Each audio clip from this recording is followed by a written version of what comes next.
다른 집에 오배송된 물건은 어떻게 보면 주인이 잃어버린 물건이나 네. 다름없는 거잖아요. 네. 이렇게 다른 사람이 잃어버린 물건을 함부로 가져가서 돌려주지 않거나 반환을 거부하거나 그렇게 된다고 하면 점유 이탈물, 점유를 이탈한 물건에 대한 어떤 횡령죄가 성립을 네. 하게 됩니다.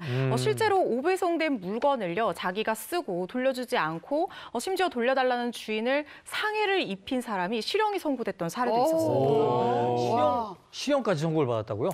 그렇습니다. 이 사건은 2017년 10월에 부산에서 있었던 사건인데요. 이 A씨 집으로 주문한 적도 없는 시가 15만 원 상당의 꿀통 6개가 배달이 된 거예요. 근데 알고 보니까 이게 앞집에 살다가 다른 곳으로 이사간 주민이 시킨 물건이었는데 이게 A씨 집으로 잘못 오배송이 된 거죠.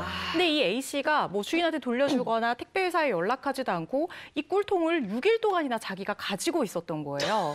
그래서 이 사람이 주인이 와서 혹시 꿀통 있지 않냐 이렇게 물었는데 저녁 시간에 와가지고 지금 이렇게 뭐 하는 거냐고 하면서 문도 열어주지 않고 주인이 재차 찾아가서 내 택배가 여기 온 걸 아니까 돌려달라 이렇게 얘기를 했는데 이 사람을 나가라고 하면서 밀쳐서 넘어뜨려서 이 주인 왼쪽 대퇴부가 골절되는 손상을 입은 거예요. 네, 그래서 이 사람이 결국에는 점유이탈물 횡령죄와 상해죄로 징역 8개월을 선고받았던 그런 사건이 있었습니다. 그런 일도 있구나. 예. 그럼 아까 그 패딩 입고 다녔던 그 앞동 주민도 그럼 처벌 받겠네요?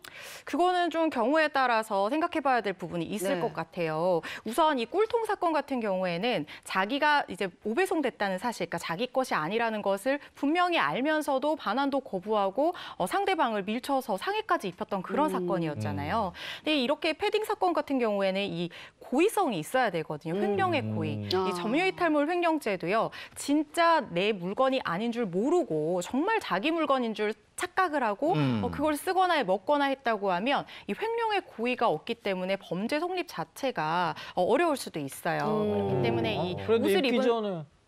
근데 입기 전에 막 이게 이미 중고가 돼 버렸는데 이거 뭐 보상은 못 받습니까? 그러니까 만약에 이제 형사 책임은 이제 반드시 고의가 있어야 된다고 말씀드렸잖아요. 하지만 민사 책임은 고의뿐만 아니라 과실, 실수로 만약에 다른 사람에게 피해를 준 경우에도 이제 손해배상 책임이 있어요. 이 사건 같은 경우에도 고의가 없었다고 하더라도 과실이 있잖아요. 제대로 알아보고 뜯어봐야 되는데 제대로 알아보지 않은 과실이 있기 때문에 민사소송을 제기할 수가 있는데 자, 그럼 얼마를 배상해야 될 것이냐? 만약에 본인이 그 입지도 않고 그대로 그 새 거였으면 그거 그냥 돌려주면 되겠죠. 하지만 본인이 입었다. 그럼 원래 주인이 그 입던 거 남의 입던 거 입고 싶겠어요? 아니잖아요. 그래서 그 경우에는 이제 중고 옷은 예를 들어 이 사람이 입고 새 옷에 대한 그 가격을 배상해야 될 것으로 보입니다. 보상 받으려면 그 패딩 꼼꼼하게 또 체크를 해봐야겠네요. 그렇죠. 근데 이 사건 같은 경우는 어쨌든 제가 아까도 말했지만 시작은 택배회사 오배송으로 시작이 됐잖아요. 회사의 책임도 분명히 있을 것 같은데요. 맞습니다. 이 사건은 사실은 오배송이 어떻게 보면은 이제 문제의 시작이었죠. 그래서 이 택배회사도 어느 정도 책임을 좀 져야 될 것 같다 이런 생각이 드는데 운송물이 일부 멸실되거나 훼손된 그런 파손된 경우에는요. 운송물을 배송받은 날로부터 14일 이내에 택배회사에 통지를 하거나 통지를 하게 되면 손해배상을 받으실 수 있습니다.